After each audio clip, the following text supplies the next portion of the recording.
GP Women's College ki Hangduna Leiriba Principal Athubada matamda hapchinbiyu.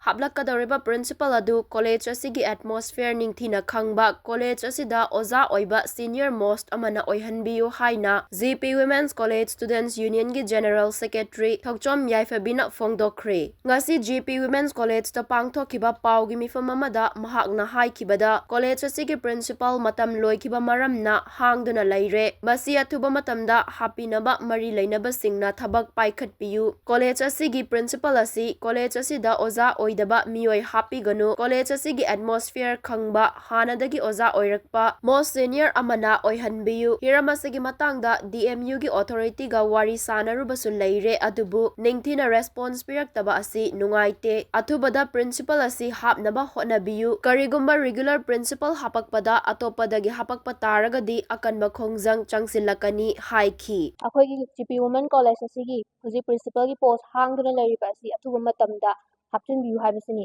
अदुगा हापचिनबिबा तारगदी अखोई GP की atmosphere दगी हानादगी अदुम लेमिनारक्लबा अखोई कॉलेज असगी सीनियर मोस्ट ओजाना फमसिबु हापियु हाइना हाइजबनी अदुगा ngarang asigi matangda अखोइना मेमोरेंडम अमा DM की अथॉरिटी दसु पिसनजरे अदु मोइना पिसनजुबा मतमदा रेस्पॉन्स याम फजना पिबिरक्तबना मरम ओरगा अखोइना असigi प्रेस मीट असि अमु सिनजबनी अदुना अखोइना हाइजनिंगबदी हारिबा पोस्ट असि हापिरक मतमदा अखोइना हांदगी हाइजग्रबा अखोइगे हमिनारक्पा एटमॉस्फेयर हाइदि अखोइ GP Women College सिगी थबक थौरांग कयादा वामिनारक्लबा अखोइगे GP Women College सिगी सीनियर मोस्ट ओइबा ओजाना हारिबा अखोइ GP Women College की प्रिंसिपल पोस्ट असि हापिगदबनी हाइना हाइजगे अतोपदगी हापिरक्तनबसु निसिंजरी अदुगा हारिबा अखोइना हारिबा थबक असि पांथोकनिंगिबा अखोइगे सीनियर मोस्ट ओइबा ओजाना हापिरक्तबा तारगदी अखोइगे GP Women College की अखोइगे छात्रसिंदगी हंगरुबा लेतना अखोइना हारिबसिगी मायोक्ता रेस्पॉन्सिबिलिटी बिरबा तारगदी अखोइगे हंगरुबा लेतना खोंजंग कया अमदा मकोटिक ओइबा खोंजंग कया अमा चंसिंजरकनी हाइजगे।